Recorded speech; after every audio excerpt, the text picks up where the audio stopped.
Hello, Begums. Wonderful to see you all. Hi. Can you actually see us? Can you see I can. us? Oh, good. Okay. I can. Or am I also a distant visual? No, we can see you very clearly.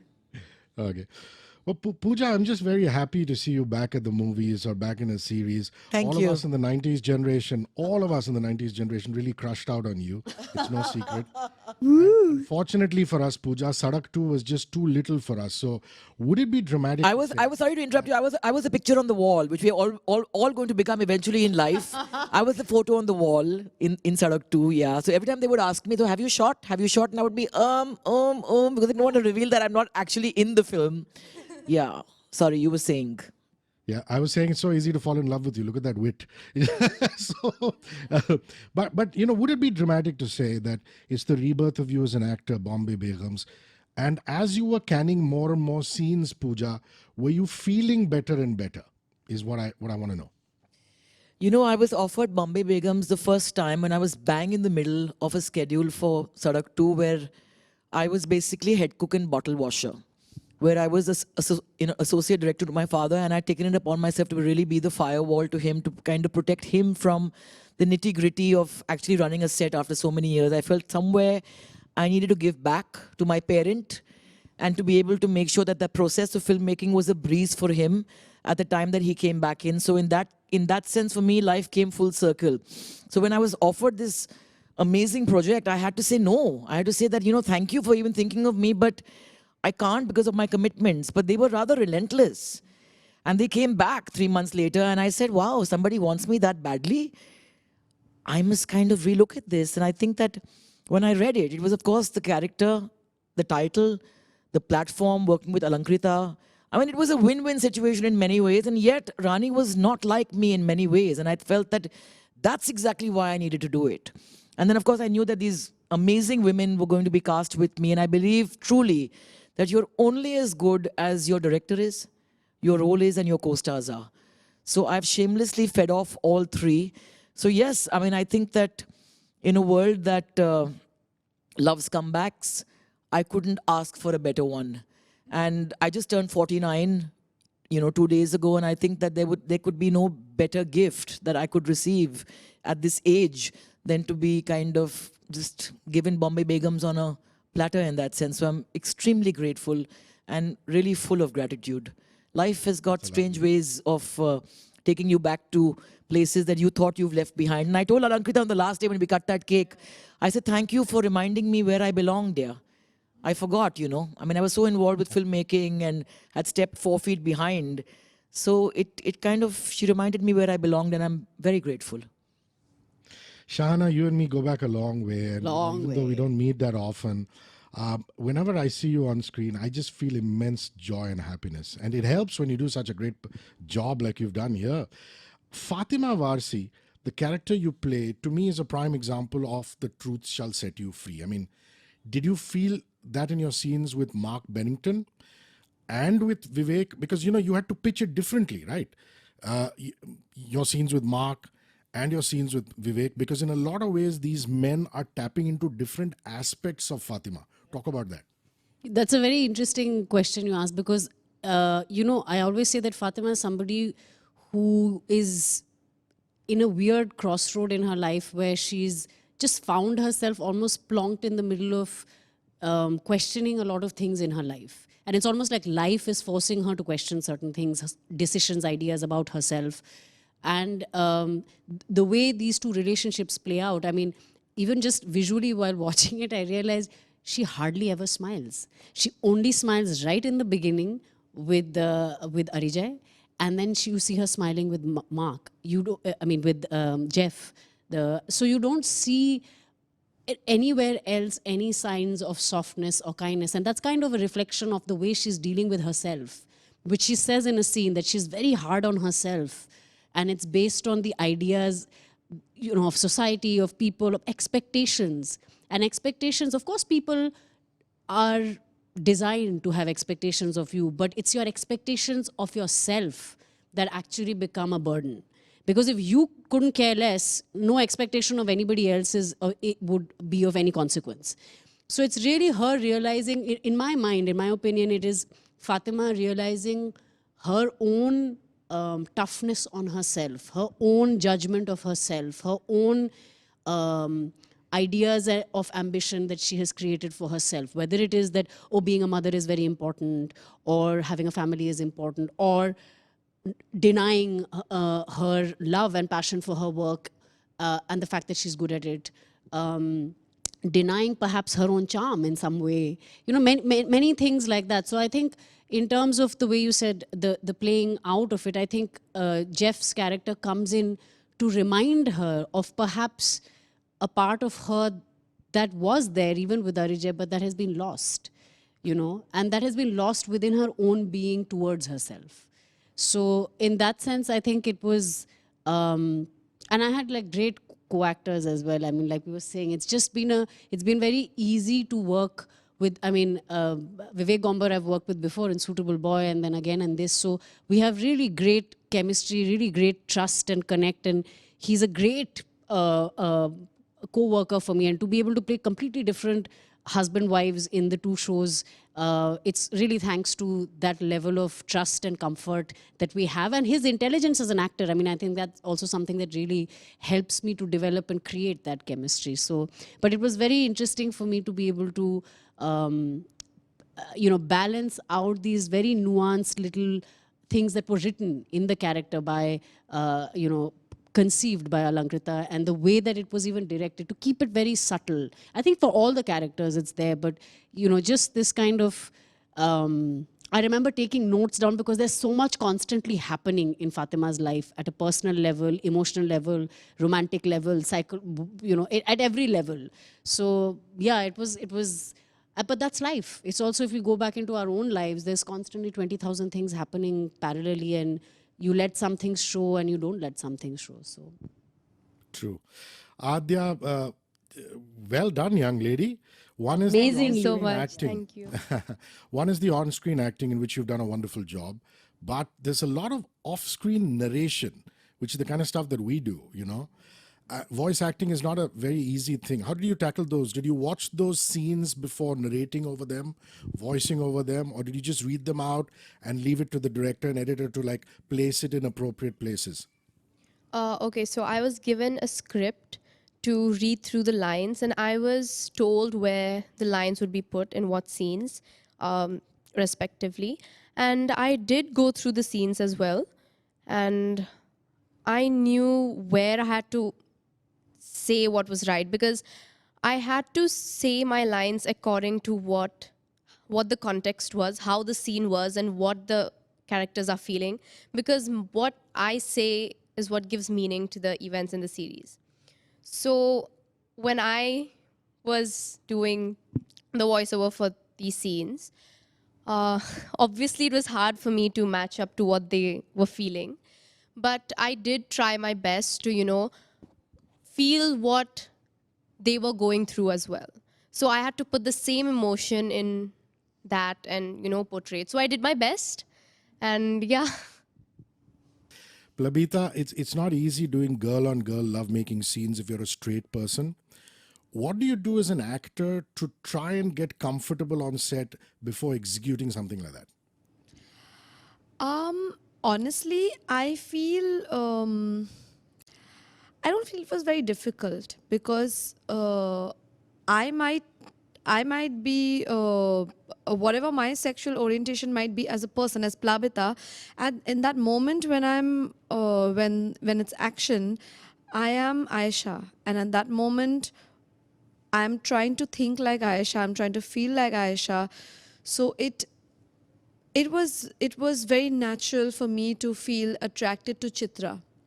So maybe I'm not attracted to Sanghamitra as Plabita, but as Aisha, I was attracted to Chitra. So I think, and honestly, any love-making scene is difficult, but it is still very easy and smooth when both you and your co-actor are on the same page, and you've maybe talked it through a little bit, and we both also discussed what we're comfortable with, what we're not comfortable with. So I think when I'm in the skin of Aisha, it just comes naturally to me to be attracted to her, and when I'm attracted to her, it's just, yeah, it's easy.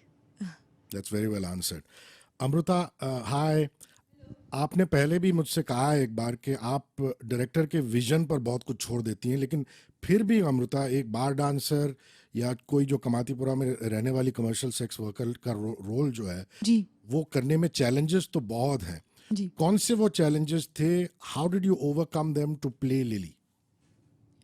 या well said, challenges मेरे लिए थे because that space was completely different, but I went to Kamathipura. वहाँ पे एक रेशमा आपा नाम की डांसर है जिनसे मुझे मिलवाया गया। Alankrita made me meet her and there were two challenges for me.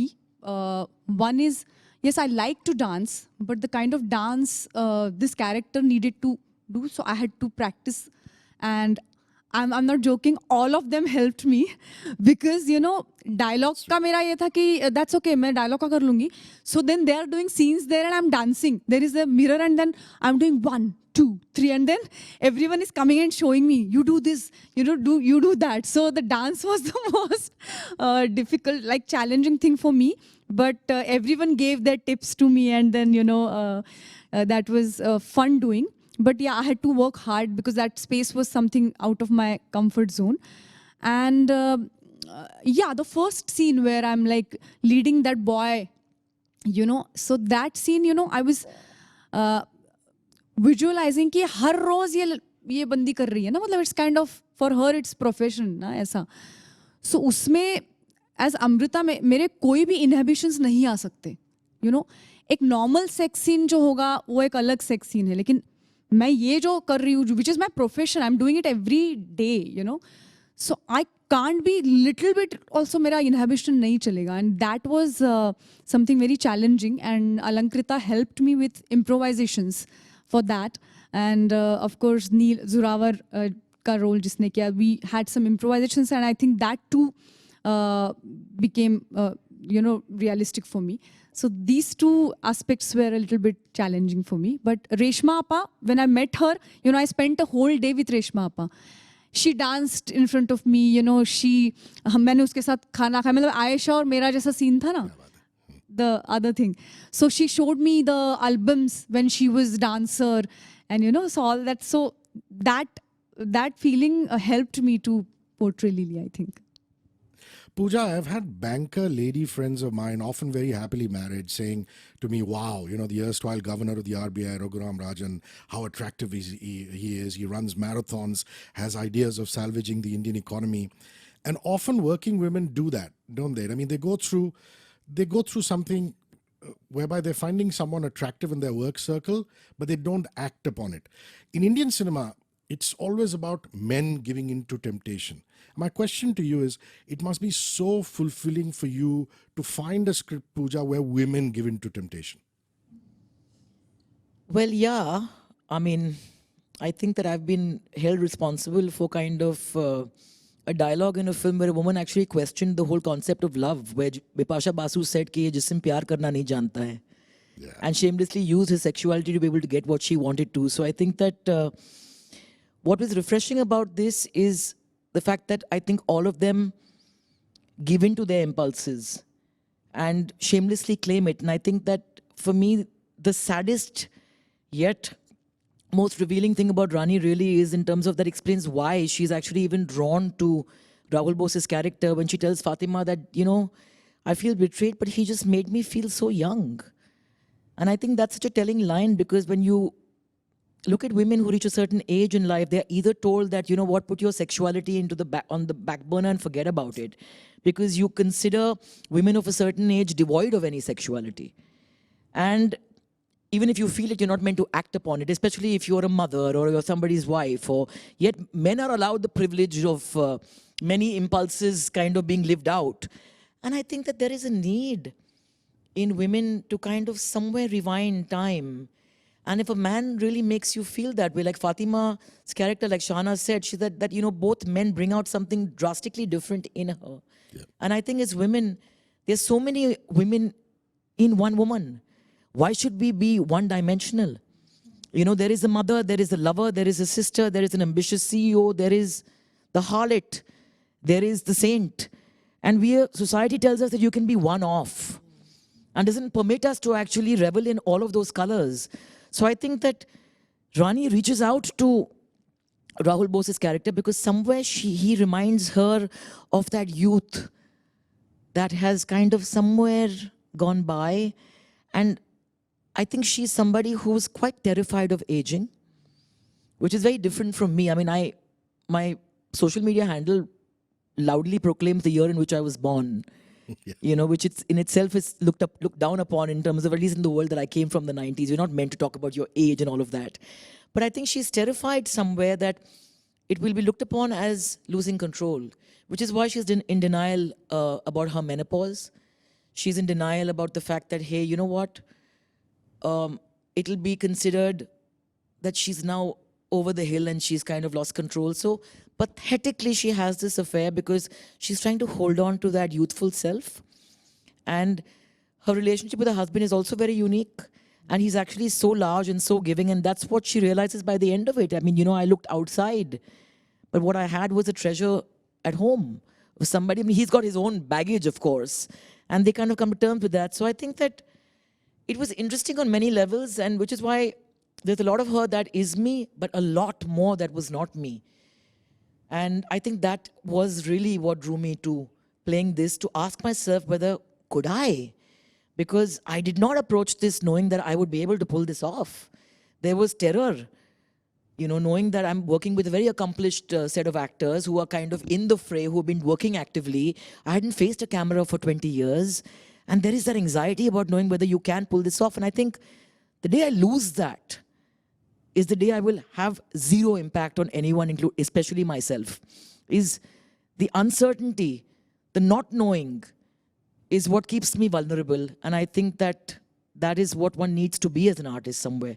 Not having the answers, not knowing. That's very. And I've meandered. Thank you very much. No, very beautifully put. You haven't. You've stuck to the primary thought. Shana, the show also sends out a very strong message about sexual harassment in the workplace and women who keep quiet about it, women who speak about it, and then there are the women who are somewhere in the middle. I'd like you to talk about sexual harassment in the workplace, how beautifully Bombay Begums has dealt with it. Yeah, I think I second you on that I think it's dealt with it really beautifully because it actually demonstrates all sides of it. It's showing the situation being played out through the psychology of various women with different equations with the person who is being talked about. And I think that's important because personally I feel like it's a very tricky space, you know, when we talk about sexual harassment. It's something that has a very fine line. There are situations where, you know, I mean, I personally feel like also just blindly believing a woman is also problematic, or blindly believing anybody. Let's not use gender in this, but blindly believing the victim or alleged victim is also a problem. I think that it's good that there's a lot of conversation around these things, and in that context, I feel the way it is being shown in the show is something that is very crucial because it's not taking a very blatant side. It's showing that things play out in a certain way and everybody comes from their own experience of that human being, of their interaction, and that comes across as the truth to them until something has been proven to be otherwise. So even in the case of Fatima, her interaction with Deepak gives no hint or no sign to her. And that is her level of confidence. And at the same time, like she was saying, there is an obvious way in which a person like Fatima would judge a person like Aisha. She's flimsy, she's flirting. These are all very thin lines. Maybe she is flirting, maybe she is, but that doesn't mean that somebody could not have been at the receiving end of an assault. There is a level to which you say yes, or when Rani tells Aisha that it's okay, just went a little further than you expected. These are all, they're very small lines that are there in the show which actually talk about the various levels at which people put blame or take responsibility. Or even the fact that Aisha says, when Fatima asks in the interrogation, did you kiss him back? She acknowledges that she did. Yes, maybe for a few seconds, because I didn't, you know. So it is really confusing, and it's important to have all of that put out there and then continue to see a situation for what it is. And in this situation, you know, it turns out to be that he was in the wrong. It had happened before, and maybe it happened to many other people. But at the same time, it didn't happen with certain people. It didn't happen with the Fatima. There was no trace of it with certain other colleagues, clearly. Also, what I really liked is the way it plays out in terms of when you see what actually happened. He's not an typical, and I think Manish has done a beautiful job of playing that second character. that. I think he's fantastic. It's also written well, but it's also performed beautifully, where he's not your typical villain who's out there being sleazy. Yeah, he's not the typical predator at all. At all. And that is how things also play out. You know, if you see it, there might be many people who would blame Aisha and say, yes, she was out there. Yes, she was looking up to him. Yes, she was fascinated by him. You know, that one, in the beginning, he's not the one who's going in and saying, let me drop you. She comes after him and says, sir, can you drop me? And he's still being kind of distant. It's only when he feels that she's being very forthright and very, you know, he says, oh, I felt your eyes on me the whole evening, which is not untrue, but it's coming from a completely different place. So what I really appreciate in the way that they've handled this issue is that even though the finality of it is that he is a perpetrator, the way in which it plays out has a lot of subtle, nuanced things where it is tricky. One doesn't know, and people are reacting to all those tricky aspects in their own, from their own perspectives. True. Aadhya, just curious, do you really draw that beautifully, or was it the art department or production design? And if so, did you check whose artwork was actually on the show? Yeah, so it was Sukriti Kohli's. I had met her and she did a few drawings in front of me. I was actually really fascinated. And those drawings have a deep meaning. So she told me about them as well. And yeah, we had a fun time. Plabita, your character Aisha is actually one of the most likable characters in the series. I mean, she gets along with somebody from Aadhya's age group as well as Amrita's age group. My question to you is, are you naturally an extrovert, or is it just great acting? And as a subset of that, I love your character's relationship with Imad's, you know, that aspect. It starts off as being a little platonic and then it goes somewhere else. So you as a person and, you know, your relationship in the show with Imad's character. So thank you. I think, yes, my character is very friendly, and that is who I am also. I'm a total extrovert, except in scenarios like these when you ask me questions and then I'm like, oh my God, what are the words I should use? What do I say? But yeah, but otherwise, yes, I'm extremely talkative and I'm an extrovert, and I'm always happy and smiling and very happy to meet new people. Except Aisha is also somebody who believes that, yes, I'm going to be CEO one day, and she's extremely ambitious. And so maybe that's not who I am, but because I'm always like, yeah, let's see what I will do later in life. Right now, this is cool. Let's enjoy this. But yeah, I am extremely talkative, and I would like to believe that I'm likable as well as Plabita. You are. But yeah, I think my Aisha's relationship with Ron, I really liked that track also. It was very cute. And Ron was amazing. He was so sweet. And like we were all talking about how we all need a Ron in our life, in our lives. I second that completely. I mean, he's a darling. Yeah, he's a darling. But yes, and that is one thing that Aisha and I are similar in. But I think Aisha is way more innocent. Like, she's just come down fresh from a small town, really aspiring to reach the level where, like, she really looks up to Rani, wants to be like her, aspires to be Rani someday in the future, very soon in the future for her. So yeah, that is something I really found very sweet and endearing about her.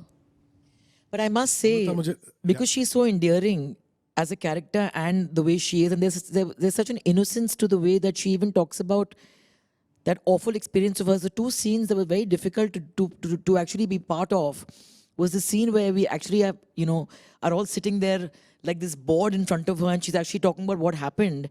I felt a great deal of discomfort in that scene, you know, because all of us somewhere as characters didn't want her to go through this. All of us were hoping that she would just not make it difficult for us and for life by coming out with this, because we could just brush this under the carpet and move on. And even that scene where I'm feeding her kachoris and I'm trying to manipulate her really into believing that, come on, you're a bright girl, you don't want to mess up your career, was very difficult for me to actually perform as a woman. because it's a very gray area. And I think that, as women, sometimes it's a cliched line, but it's so true that we end up actually being each other's worst enemies. And what I tell Fatima in the end, that, we are all part of the problem.